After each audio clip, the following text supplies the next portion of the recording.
guys, today we're going to be talking about the best, the worst, and all the in-between new makeup of 2025 that I've tried so far. I like to do these videos quarterly because I try so many new things. It can be hard to just keep track of what I said was good, what I said wasn't, and sometimes I actually change my mind and my initial impression is not how I feel about it once I had the chance to try it down the road. So I feel like these roundups are just super helpful, not only for you guys, but also just for myself so that I can look back at one video and see a whole bunch of products rather than trying to search through each individual one. So let's go ahead and start with foundation first. I've tried several this year already, and let's start with the stick foundation. So I have 3 of them that I wanted to talk about, and the absolute best #1 stick foundation, in my opinion, is from ColourPop. It's their Pretty Fresh Tinted Foundation Balm.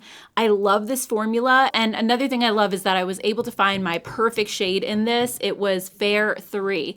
And this one, it just looked so good on my skin, and I love how smooth this is. It's creamy, it's easy to blend. I feel like it's very seamless, really natural looking, and even though I have dry skin, I don't feel like this exaggerates any dryness or clings to any dry patches. It's just beautiful. And while it's a lighter coverage option, I think you can build it to get almost medium coverage. It basically hides everything that I want it to, but at the same time, if I want to just apply it a little less and go more sheer, you can do that too. It's just a really versatile product. So this was absolutely my #1 out of the stick foundations. Coming in at #2, I would say, is the Milani Conceal and Perfect foundation stick. This one is almost identical to the ColourPop. When I use these, I feel like there's really not much difference between them at all. This has that same really silky, smooth, creamy feel. It's extremely lightweight. It's not thick like a lot of stick foundations can be. So I do love the way that this feels and looks on my skin. I think it's beautiful. The only reason I'm knocking it down to like the #2 spot is because the shade range for me is a little bit off. All of these options looked a little more yellow, whereas I was able to find one that had a little bit more of a pinkish, cooler undertone in the ColourPop range. So for that reason, I'm just ranking the ColourPop one a little bit higher, but I feel like these are pretty interchangeable. Whichever one you can find a great shade that matches you in, I think you'll be happy with either one of these. They're really nice. And then in the 3rd spot, I would say, is the new Maybelline Lifter Sticks foundation. So this one, it's not in my worst of category. I would say this is sort of an in-between foundation. It's okay. I just felt like it didn't look quite as smooth and blurring as the ColourPop and Milani ones, and it's not as creamy either. However, it didn't look dry on my dry skin. I thought it looked okay. This one doesn't necessarily make my skin look bad, but I just don't think it makes it look better either. So for that reason, this one just gets a so-so rating from me. And then for the final foundation stick I wanted to talk about, and this is going to be in my worst of category, would be the Pixi On The Glow Base Foundation. The first time I tried this, I felt like it was all right. I didn't hate it, but the more I've tried it now, the more I dislike it. And the reason for that mostly is just because it has no coverage. It's really, really, really sheer. And on top of that, it feels a little bit greasy. And I do have dry skin, but I worry that as we go into the warmer months, this is just going to be way too greasy and slide off my face too easily, especially on top of other more emollient things like sunscreen. So this is not my favorite. It reminds me a lot of this Anastasia Beverly Hills skin tint in a stick. It just doesn't really do much for me, and like I said, it's not enough coverage. I don't need a ton of coverage, but this is pretty much next to nothing. I just feel like I might as well not even apply anything because it barely shows up. So just to recap the stick foundations, ColourPop is my #1 pick. This one's at the very bottom, and then the Maybelline and Milani are somewhere in between. All right, moving on to regular liquid foundations. I tried 3 this year so far, and my #1 top pick would be the Dior Forever Hydra Nude Foundation. I know this one is really expensive, but it looks the best on my skin out of all of the foundations that I've tried. It's so beautiful. It's super thin texture, very lightweight. It has a skin-like finish similar to a skin tint, but it has more coverage than a skin tint. So it just makes my skin look flawless. this. It doesn't look like I'm wearing foundation. It also keeps my skin hydrated, which I love as well. It does contain fragrance, which I would say is the one small downside, but luckily it hasn't bothered me and I don't notice the fragrance once I'm actually wearing it and it's on my skin. But if you are sensitive to fragrance, I would skip this one. It is a little bit on the stronger side when you're first applying it, or just if your skin reacts to fragrance products, then again, I would skip this. But if you're like me and the fragrance doesn't really bother you that much, this is such a pretty, just solid medium coverage foundation that looks so natural, especially if you have dry or more mature skin. So beautiful. Then in the middle, I have two foundations that I liked, but I'm not over the moon for them for different reasons. So the first one is the Maybelline Superstay Lumi Matte Foundation. I did a whole dedicated video on this and I initially really loved it because it's, again, super thin, very lightweight, just sinks right into your skin and sets down. And it's similar to the Dior because of how thin and lightweight it is and how natural it looks on your skin, but it's not as hydrating as the Dior. This one does have denatured alcohol in the formula. So if you're a dry skin person like me, you have to make sure your skin is prepped really well and super hydrated, and then this looks beautiful. But if not, then this can look drier on your skin or make your skin feel dry. I think heading into the summer, I'm gonna wear this one a lot more often because I don't tend to be as dry in the summertime. I'm more of like a normal skin type, so I think this will be good. But because of its tendency to be just a little bit drying, this is more of a finicky product for me. And like I said, I have to make sure my skin is really well prepped. So that's the reason I prefer the Dior foundation. I did also compare this in the video that I did to the Estee Lauder Double Wear. I think this is really similar to that at a more affordable price, but it should be noted that Double Wear doesn't have denatured alcohol, so I don't feel like that one is quite as drying as this is. So otherwise, I do think this is a really beautiful formula though, especially if you have more normal to oily skin. I think you'll love it. Another one that I thought was just kind of in between is the Hourglass Illusion Luminous Glow Foundation. So this one is, it says it's a foundation. I feel like it's a little more like a skin tint. It has not quite as much coverage as I was expecting it to. It definitely has tinted moisturizer type vibes. And at the same time, it also feels kind of thick and it tends to sit a little bit heavy on my skin. It was a little more difficult to work this one in. It's not as thin as some of the other formulas that I talked about. So it does have that creaminess to it, but I didn't love the way this one looked on me. I thought it was okay. Not my favorite finish. And this also has broad spectrum SPF 30 and it's a chemical sunscreen. I do prefer mineral because sometimes chemical sunscreens can bother my skin. So it's not one that I think I'm going to wear that often for that reason. But again, I didn't think this looked bad. It doesn't look terrible on my skin. It's just not my favorite formula. I think the other ones that I mentioned make my skin look a little bit better. So I'm also putting this one kind of in the in-between category. It's not terrible, but it's not the best. So that's it for liquid foundations. I didn't have one that I felt like was absolutely horrible and like do not buy kind of situation. So let's move on to skin tints. I have 4 of them to share with you. And my number one pick might surprise you because last time I talked about this, I was very iffy on it, but now I absolutely love it and I wear this so often. It's the Milk Makeup Hydro Grip Skin Tint. So this, when I talked about it in my original video, I thought that it kind of looked really dewy and it made my skin look a little bit more textured than I was hoping for. The description of this product said that it was going to be a gel texture and I was assuming it would be very lightweight and thin and kind of melt into your skin, but it's actually a very thick, very hydrating product. It almost feels like a rich moisturizer going on. So when you put this on, it just leaves your skin with a lot of glow. And even though you would think that would be good for someone with dry skin, I find that the more glow you have, the more your pores and texture, fine lines, all that stuff just stands out. So that was why I wasn't crazy about this. But I remember in the video, I mentioned that I would use it with maybe a pore smoothing primer underneath and see if that helped. And it absolutely was a game changer changer. So now when I use this, I just use a pore smoothing primer underneath, which I'm going to be getting into talking about those in a minute. But anything that has a little dimethicone or something to just smooth out your texture a little bit and also kind of mattify your skin, I find that that takes the shine down on this. You could also powder over it too, and I've tried that. That also works really well. And normally I would say, you know what, it should just look good on its own. I don't want to go through the fuss of adding other products to make this look good.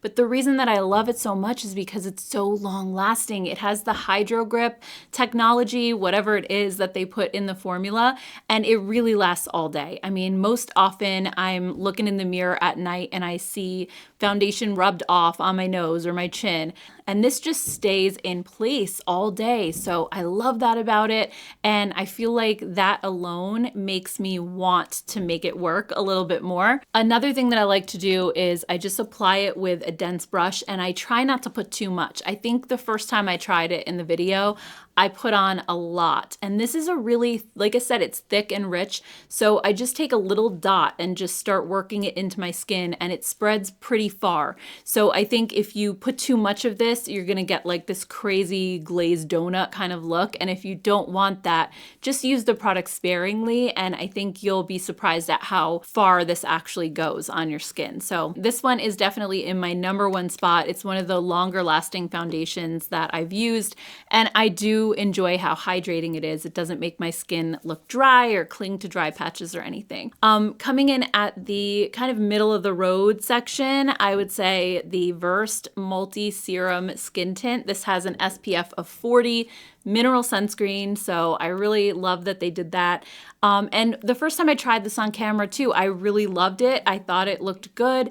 There were a few of you who had commented and said it looked dry on my chin, and most foundations do, to be honest. So that wasn't really something that I was going by because I thought it looked good on the rest of my face. But one of the things that I wasn't crazy about and why I knocked this down a little bit is because it has that mineral sunscreen and it gives kind of a white cast on my skin. So even though I have this in the shade 3, I felt like it still looked a little bit light on me. So this range in general, I think it just runs very light, and you kind of have to go up from the normal color that you would usually choose. But that being said, I really do like this foundation. I don't really see too much that I don't like about it, so I would put this one just under the Milk Makeup. Now, as far as the worst skin tints I tried, the first one is the L'Oreal Lumi Le Glow tint. This looked so bad on my skin. I'll show you the video where I tried this on.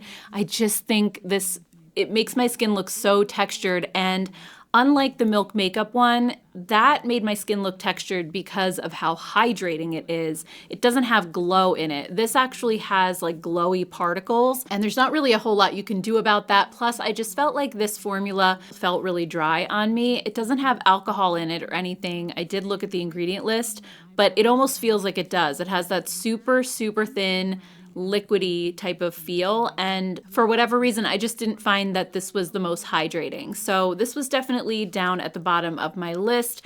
And another one that I really didn't like is the Makeup Forever Super Boost Skin Tint. This one too was so drying on me, and I was shocked because I love Makeup Forever's foundations. Every one that I've tried has always been really good, but this just looked so patchy. This one does have denatured alcohol in the formula as well, and it dries down so fast. I had to keep getting more and more product. I used up a ton of this just to cover my face once. So I think for that reason, it's not a good value. It would probably get used up really quickly, but also it just doesn't look good on my skin at all. So sadly, this skin tint is definitely way down at the bottom of my list as well. So anyway, that's it for foundations. Let's move on to primers. So I actually don't have any bad primers. The two that I tried, I loved. So the first one is from ColourPop, and it's the Pretty Fresh Set It Up Primer. I know I've talked about this a few times in videos already. I'm not going to spend too much time on it, but this has a really beautiful creamy feel, and it reminds me exactly of the Cali Ray So Blown Primer. That one also has that creamy texture, and it is so pore smoothing, makes my skin look so beautiful and really feels soft. Foundation goes on top of this beautifully. It's just a gorgeous, gorgeous primer, and I think it's a great dupe at a more affordable price. Also, the Maybelline Jelly Primer, the Poreless Jelly, I really like this one too. This one is just as pore smoothing, I think, as the ColourPop, but this one has more of that jelly texture. So think of something like the Wet n Wild Impossible Primer. Huda Beauty has one that's similar. Milani also has the new primer in the little purple jar. This one is just like that, but I actually like the tube format better than trying to dig into the jar to get the product. But it's very pore smoothing. It feels cooling when you put it on. So I like both of these. I don't even honestly know which one I like better. Maybe this one just because I think it has a little more hydration than the Maybelline does, but they're both great. I've been wearing these sort of interchangeably underneath the Milk Makeup skin tint, and I think they both work beautifully, so no complaints about either one of these. I think you'd be happy with either one. All right, let's move on to concealer. I only have 2 of them to share with you. My number 1 pick is from Revlon. It's their Glimmer Correcting Concealer. So Glimmer, I think, is kind of a misleading name for this because I don't see any shimmer or glitter in the formula at all, or glimmer, I should say. But this is such a beautiful texture. When I originally tried this in a video, I had gotten the wrong shade from Walmart. They sent me one that was almost like a golden color, and I ended up going back and getting the pink one, which is the one I originally had ordered. They just sent me the wrong one. It is the most beautiful, invisible concealer that I have tried. When you put this on, it looks like nothing is there. It just looks like you applied skincare under your eyes with a little hint of tint. Now, keep in mind, this is not going to cover like major issues. If you have a lot of darkness under your eyes, this is not going to do that much for you. But if you're somebody who just needs a little bit of brightening up under your eye area, there's nothing else that is this invisible on your skin. I mean, truly, when I put this on, my under eyes just look hydrated, they look really smooth, and it doesn't sink into fine lines or look cakey, none of that. It's so beautiful. But if you want one that has a little bit more full coverage, I also really liked the Versed Serum Concealer. This, I think, has a couple of negative reviews that I saw on the Target website because people were saying it's supposed to be a serum concealer, but it's really full coverage. So they felt like this was too heavy for them and it just wasn't what they were expecting. But with this, I would caution you to just use the tiniest little amount is really all you need. I think because Versed is this more natural, no makeup kind of a line, nobody was expecting this to be quite as full coverage as it is. So maybe they applied too much initially. I just put like the smallest little dot. Sometimes I actually go on the back of my hand and then pick it up with a brush that way and just work in a super light layer. And normally you don't need much at all. And it does look really nice under your eyes. It's not cakey. It's not dry. It looks smooth, but only if you don't overdo it. So just be careful with this one. And then I think you might really enjoy it. But I have to say the number 1 for me is the Revlon and then followed by this one. All right, then just 2 really quick random face products that don't belong in any sort of category because I only have 1 of each. The first one is the new ColourPop setting spray. This stuff is so nice. It has a beautiful, really fine mister on it. So I love the way it comes out. It doesn't spit at you or smack you in the face with big drops. And I just love how lightweight it is. It's not sticky. It's not drying, which I know a lot of setting sprays are, but yet it does the job. And it just leaves this really beautiful satin-like finish on your skin that's not too flat matte, and it also doesn't leave you feeling glowy and greasy. So it's just the perfect in-between. I've been using this one the most lately, so I just have very high praise for this. I think it's an amazing setting spray. And also, I just wanted to shout out this Morphe powder. This is their Cloudlight Soft Glow Veil. This is the most beautiful finishing powder. So it's not a setting powder. It's not meant to control oil or set your makeup. It's a finishing powder, so it is very lightweight. Think of something like the Hourglass ambient lighting powders. You're just supposed to dust this on for more of that airbrushed finish to your skin, and it is the creamiest, smoothest, silkiest powder ever. And I'm saying this as someone with very, very dry skin. This doesn't look powdery. It doesn't look dry. It's not glowy like the Hourglass one. So if you've tried those and you didn't like the glitter that's in them, there's no glitter here at all.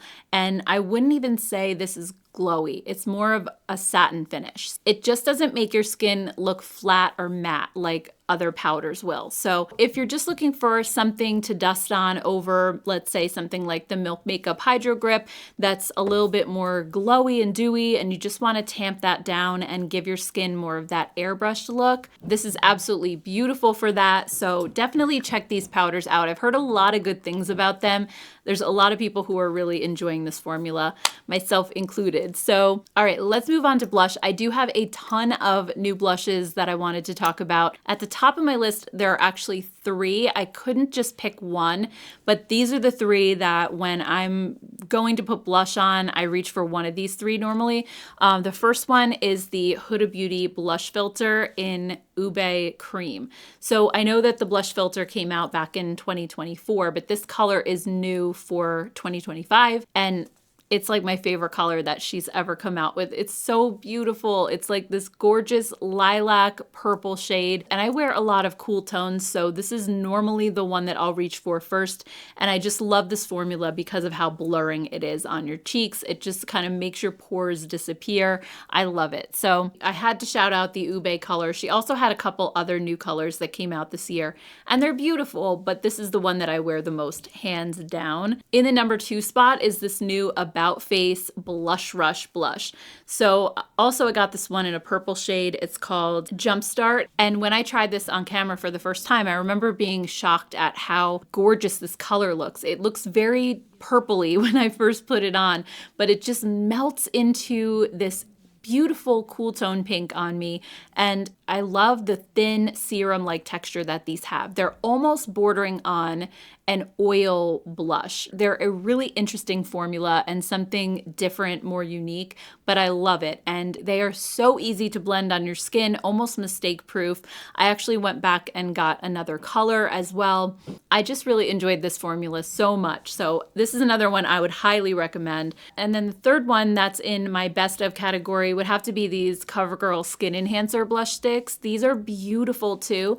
I tend to use the purple one a lot, but honestly, all the colors are so nice. And they also have contour bronzing options. So I think these are such versatile sticks, really easy to use. And I just love how they have that powdery dry down. So they're not a sticky blush. They almost feel like a powder as you're blending them out. And once they're on your skin, they are just immediately set down. So I do think CoverGirl did a fantastic job with these. They feel like a more high-end product. So definitely check this out. CoverGirl has been stepping up their game the last couple years. I think they're just doing such a great job with all of their products. So those are my top 3 if I had to pick. But the next 5 that I'm going to share, while they weren't like my top ones that I reach for all the time, I still really like them and I don't have any complaints. First up, we have the Maybelline Sun Kisser blushes, and these are the matte formula. So these just came out very recently, and while I wasn't a fan of the original Maybelline Sun Kisser, I love these. I think the colors they come in are spectacular. They're so beautiful, so fun for the spring and summertime. And these are such a user-friendly formula if you are kind of averse to those really super pigmented liquid blushes like Rare Beauty or Juvia's Place and you find them intimidating. These are way more sheer and almost mistake-proof. So you can just put a little dot on your cheek, blend it out, and it's not going to be overwhelming. So then you can just go back and build it up if you want, or just leave it sheer, whatever you want to do. I think these are just super easy to use. So I know a lot of people love those really pigmented formulas, but I don't know. I feel like I'm in the minority here. I do like a little bit more of a sheer buildable blush. So I think these are great. Also, the new Revlon Glimmer Blush Drops. I know I talked about these being an Hourglass dupe. They are so similar to those. And these have that really beautiful thin serum-like consistency. For me, they are almost identical to the Hourglass. I know I compared them in a video, and it's a really close dupe. I do wish that the Revlon ones came in more shades. Unfortunately, I think there's only 3 for right now, but I do think the formula is awesome, and hopefully they'll expand that a little bit more. Also, I had to mention this Cloud Blush and Bronzer from LA Girl. This made my cheeks look so smooth. This has a putty-like texture that just airbrushes your pores away. It's beautiful, and I loved the color of both the blush and the bronzer. I thought that they looked really pretty on my skin tone. They actually look a little darker in the pan than they do on your skin, but this was such a great formula. I think they have a couple of different versions of this. I have the Misty Mauve one, but there are other options if you want something a little bit deeper. I also thought that the new Versed blush stick was beautiful too. This is a really good affordable dupe for the Merit blushes, and if you didn't know, Versed, it has the same owner as Merit, so I do see quite a lot of similarities between the two lines. They're just that really easy, no makeup kind of a look. So I also did really like these, and I thought they were a solid option. Now, I also really did like this one a lot. I would definitely pick it up in more shades. I only have one at the moment, Pinch, but I think it's a really good one for just those no makeup days, just to kind of look like a natural flush of color. And another one that I liked were these Almay Color and Care Tint Sticks. So these are a product you can use on your lips and your cheeks. And I like these. I think on my cheeks, they're maybe slightly more dewy than I typically want. Usually I like something that dries down to the powdery finish, but at the same time, they're not so sticky that I can't wear them, you know what I mean? And I think they have to have that little bit of emollients to be able to wear them on your lips and have your lips not feel dry.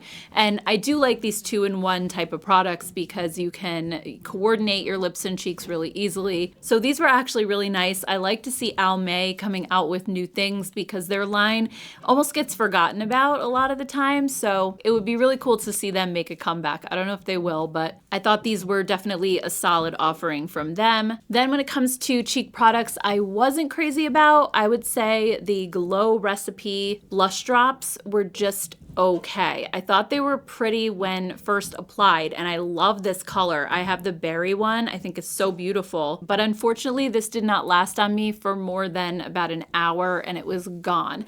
I think it just has this really emollient texture to it, and it just faded away way too quickly. And this is such an expensive blush. I feel like it just wasn't worth it for me. And also, this isn't a blush, but I feel like it's kind of in the cheek category. The Rare Beauty Liquid Contour. I didn't love this either. It dries down so quickly, and I thought when I went to go and blend this on my cheeks that it just was hard to blend, and it looked a little bit patchy and muddy. It wasn't the smoothest formula. And again, I think it's just because it dries down so quickly, it doesn't give you time to really work with it. Also, while it is a little bit more of a cool tone brown, it's not cool enough to be a contour on my skin tone. I felt like it looked very warm, almost more like a bronzer. So I really don't see myself wearing this one much, if at all, in the future. I think if I were going to contour, I would be much more likely to use the CoverGirl Skin Enhancer one than this. I just think this is so much easier to work with and blend. All right, let's move on to eyes. So I did try some eyeshadow, not a ton of it actually this year so far, but I would say the best eyeshadow that I tried in 2025 would be what I'm wearing on my eyes today, and it's the Love Language palette from Odin's Eye and Morgan Turner. I think this is such a pretty palette, and I have been using it quite a bit because I love those purples and pinks. I think the colors that she chose are just so gorgeous. And there are some beautiful, really stand out shimmers and glitters in here that just make your eyes pop. And I also felt like the matte shades were very pigmented. They adhere to your eyes really nicely. They're not like so powdery that they blend away. It's just an all around really great formula, and I've loved all of the looks that I've created with this palette. So I definitely love this. When it comes to like middle of the road eyeshadows, I would say the Ilia eyeshadow sticks were pretty good. I had a good experience with them anyway. I know there are some negative reviews on the Sephora website talking about how these creased or they don't last. And I think it's important for me to note that I have dry eyelids and normally I don't have an issue with shadows creasing. These are a little bit on the creamier side though. So if shadows crease on you, if you have oily eyelids, you might want to avoid this. But on me, they worked out great and I thought the colors were really pretty. They have a nice amount of sheen, but they're not overly glittery. So they're just a beautiful metallic finish on your eyes and a really quick and easy eyeshadow option just for everyday kind of one and done looks. So I personally like these. I don't know if everybody is going to, but I wanted to mention those as well. And I also really wanted to talk about these LA Girl On Cloud 9 bouncy eyeshadows. These are such a polarizing topic and I do feel kind of bad because I gave them a good review and then I saw on the Ulta website that there were some people saying that they saw an influencer give these a positive review. They tried them and absolutely hated them. And I feel so bad if that was me, if that was my review that you saw. And the reason for the complaints is because these are very sheer on your eyes. And I should have been a little bit more clear about that in my video. These are cream, like putty shadows. So they're not even that creamy. They're more of that dry putty texture, similar to like the ColourPop Super Shock shadows or the cream shadows that are in Natasha Denona's palettes. And if you've ever tried those before, you know that when you look in the palette, it might look like a really dark color like this, but then when you go to put it on, it's very sheer. So that's how these are. They're exactly the same way. And I know when I did the look for the video, I had to use some of the darker colors to get them to actually show up in my crease, which normally I wouldn't do. I would use this shade like in the outer corner, but a color like this one, for example, is really not even gonna show up on my skin tone that well. So I think you just have to keep that in mind, but the shimmer shades in here are absolutely stunning. They're very similar to the ColourPop Super Shocks, where they give you that scattered light effect, and because they're a cream formula, they stay put and they're not raining glitter down all over your face. So I love that about these. And I think if you just go into this knowing that the matte shades are a little more sheer, you're gonna have to build them up if you want to add a lot of color, or just if you have a deeper skin tone. Sadly, I don't think either one of these is going to show up. I think they probably should have included some deeper tones knowing that these go on really sheer, and they didn't. They kind of added these lighter shades, and even on me, those don't show up as well as you would want them to. So that being said, I think the formula is absolutely beautiful, and if you want to buy this palette, I mean, just for these shimmer shades alone, I don't think you'd be disappointed in those. You know, it's a relatively inexpensive palette. I think it's like $7 or $8. So even if you don't really use the matte shades, or if you just put those down as a base and then put the shimmer on top, I think you could still get use out of these. But I just want you to know what you're dealing with going into them. Personally, I did enjoy them. I didn't think they were a terrible palette, so I'm putting them kind of like in the middle. Next up, when it comes to eyeshadows, I wasn't crazy about. First up were these new Morphe palettes. I just felt like these were okay. They were a little dusty and not as pigmented as I was hoping, especially this pastel one. I think that the warmer tone one was a little better.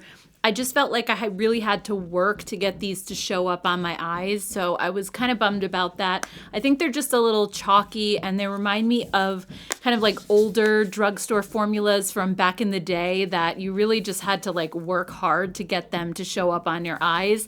That's how I felt about these, so I wasn't a huge fan. And similarly, I didn't love the new Moira Celestial palettes, and I am a huge fan of Moira's eyeshadow formula, so I'm not quite sure what happened with these, but they had this beautiful cool tone one, which I really loved. Unfortunately, it's the matte shades that really ruin these palettes because the shimmers are gorgeous. I think they're just as beautiful as they ever were, but the matte shades are so dusty and powdery, and when I went to put them on, they just didn't stick to my eyelids. So when I went to blend, they faded to nothing, and I had to keep trying to build them up, and I wasn't able to get a lot of depth out of these palettes. So again, there was this cool tone one, And then there was also this warmer kind of bronzy color story. They're absolutely beautiful. I just kind of struggled to make them work. So sadly, I have to put these kind of at the bottom of my list as well. And then I had two liquid eyeshadows that I had a bad experience with. The first one was from About Face. These are their new duochrome ones. And this is the shade Little Twin. I was so excited about this, but it looked incredibly patchy on my eyes. And from what I'm told, these About Face liquid shadows, like the ones in their main collection, are really good. I haven't tried them, but I guess there are some complaints about these new ones for whatever reason. I just thought it looked so patchy on me and it just didn't wow me. Like when I first swatched it, it looked absolutely beautiful in a swatch, but when I went to blend it out, it was just so dull and it didn't show up as vibrantly as it looks in the tube. So I was definitely disappointed with that. And also Versed has a liquid eyeshadow as well, and I struggled with this so much in that video that I did on Versed. I just could not get this to look smooth. It looked really patchy and like raggedy. It just was terrible. So I really don't recommend this one either. I really wish that they had done a cream eyeshadow in a stick or something a little bit different. I just think this was such a huge fail for me. So that's eyeshadow. I also tried some new brow products this season that I wanted to talk about quickly. The L'Oreal Faux Brow. This is the pen that has the two prongs on it. And while I initially loved the way that my brows looked with this, when I looked back at the video, I wasn't crazy about the color. It just made my brows look very warm and reddish. So I liked the execution of this product and I felt like it was easy to fill my brows in with it and it made them look really natural, but the colors are just not good with this range. They really don't have any cool tones. Everything is very warm. So unfortunately, I have just gone back to using my NYX Lift and Snatch brow pen in the ash brown shade because I think that's the perfect color. Unfortunately, for those of us with cool brows, it's just always a struggle to get the color right. So I don't think this is a bad product. I just think the color range could use some work for sure. And then I also did try two brow gels this year as well, the Super Fluff from Maybelline and the Milani Stay Put Brow Mousse. And both of these just didn't give me the hold that I was looking for. They weren't terrible, but I need a lot of hold in my brows because they grow kind of in a downward direction. And when I want to keep them upright, most brow gels just don't do the job to hold them in place. And I've been using the Rare Beauty brow gel and I love that one. I think it's amazing and it keeps my brows locked in all day. So these were a fail because they just have that softer, moussey texture and not enough hold. I would have loved to find a drugstore option, but I'm still on the hunt for something that is really gonna lock my brows in place. So yeah, I really haven't found any new brow products this year in 2025. I'm still using what I was using before. Next, when it comes to mascara, I also did try a few new options that I wanted to talk about. I would say my number one pick was this one from Versed. It was the Day Lash Lifting and Defining Mascara. This is such a lengthening formula. I absolutely loved this when I tried it. I don't think it gives your lashes like a ton of volume, but the length that it gives is incredible and I loved it. It was like a super fluttery, long lash look. It also didn't smudge on me throughout the day. So out of all of the mascaras I've tried, this was the best pick, but I still tend to reach for my tubing mascaras more often than not, just because they're easier for me to remove and I prefer them to regular mascara these days. So I liked this, but I don't really think any of these are going to replace my tubing formulas. So other ones I tried that were decent, not terrible, were the L'Oreal Paradise Big Deal Mascara.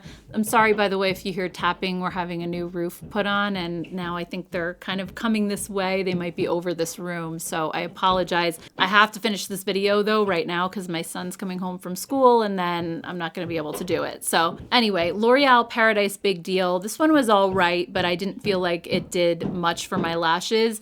Same thing with the Haus Labs Be Structural. This was just okay. It gave me a little bit of length and volume, but not nearly what I was expecting expecting it to do. And then the two that are at the bottom of my list are the Benefit Bounce Mascara. This one was just a flop for me. It did not do anything for my lashes. The length and volume that I got from this was kind of pathetic. It was just barely there.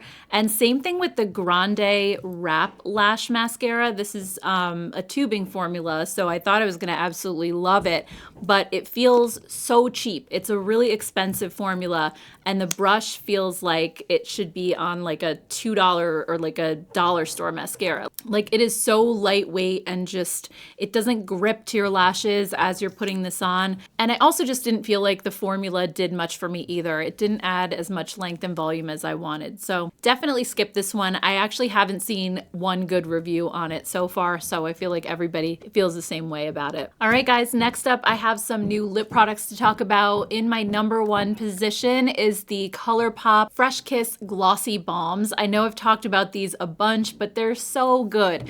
They're really an amazing Summer Fridays dupe. I love the flavors that they come in. I love the colors. They're just so fun to wear, and they're so smooth on your lips and not sticky. They feel amazing. They have nice hydration to them. They're just overall like a really well-rounded lip balm, and again, I've heard so much good feedback from so many other people on these, not just other influencers, but also you guys have been telling me how much you've been enjoying these as well. So I just think they're one of the best lip launches of the year so far. Yes, they are just a tinted lip balm, but I can't find like even anything to nitpick about them. They're just really great, from the packaging.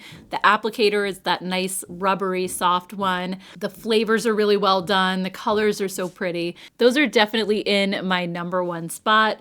I would say number two is this matte lip balm from Versed. This is one of my favorite products from them. It is so pretty. I keep meaning to go back to Target and get a few more shades of these because they're just perfect. They don't have a lot of shine to them, but they're so hydrating, and they almost leave like this very soft stain on your lips. It's similar in concept to the Bisou balms from Violet, except these are way more hydrating. I've tried the Bisou balms, and those are just very drying on me. But this, even though they're matte, they still feel incredible and make your lips just feel so like pillowy soft and smooth without the glossiness. So if you don't love a glossy lip, this is something that's gonna give you a little bit of color, but you don't really feel it sitting there. So I think these are wonderful. I definitely, like I said, I wanna go back and get a few more. Also, these definitely surprised me, but CoverGirl's Yummy Blur lipsticks are so good.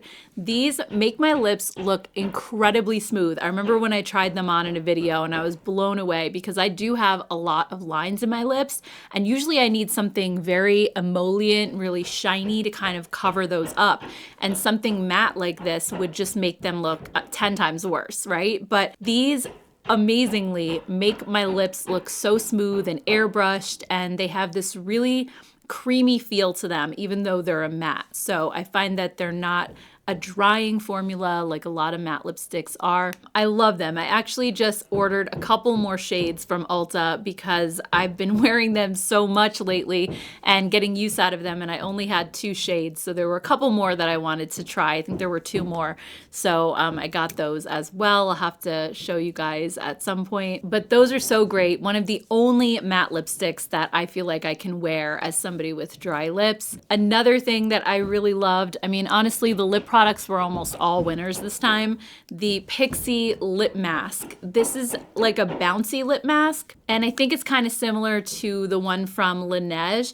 It's weird. It has almost like this rubbery texture. It's so hard to explain, but it is the most hydrating lip balm. I got the red one, but I think they have like an orangey color and then one that's a really either pale pink or it's just clear. But these feel so amazing on my lips. They're so hydrating, and even after the shine of it wears off, you can still feel the deep hydration that's left behind from these. So this is another really good one to check out. Also, the Milani Keep It Full Glossy Balms are super pretty. They might look like those Tarte Maracuja Juicy Lips, but they're actually more creamy. They're still melty, but they're not as melty and glossy as the Tarte ones. They do have a little bit of shine to them, but like I said, they're just a little creamier. They're a little bit more subtle when it comes to the shine. They're not like a lip gloss in a stick. They're more balmy, I guess you could say. They do have a slight tingle to them, but nothing that's uncomfortable. And that's coming from somebody who hates tingly lip glosses. So those are amazing, and I really have been enjoying those as well. And then also in my top category are the Hard Candy Lip Blur. Similar to the CoverGirl Yummy sticks, these are really smoothing. They make your lips just look almost filled in and airbrushed, and they have a beautiful texture. They have a beautiful texture, and they don't feel drying, even though they're more of that matte finish. So I love how brands just continue to improve matte formulas to where they don't feel dry anymore, because for years I've felt like I can't wear matte lipsticks, and finally I have a couple of options that I can wear. So those are just fantastic. Now to the worst lip products that I tried. First, we have the new Makeup Forever Super Boost lip glosses. These were terrible. I really disliked these because they are thick and they settle into all of your lip lines and kind of separate and look really strange on your lips. And then on top of that, they make those strings in between your top lip and bottom lip. So when you're talking, it's sticking to each other. It's just overall a formula that I really wasn't happy about. And again, I love Makeup Forever. Normally those products are really great for me, but this was just a total fail. And I also didn't love the perfumey scent that they had either. Also, the new L'Oreal Plump Ambition lip oils. These look beautiful on my lips, but the burn on them was just too much for me to handle. I just felt like these were way too plumping, way too tingly for me.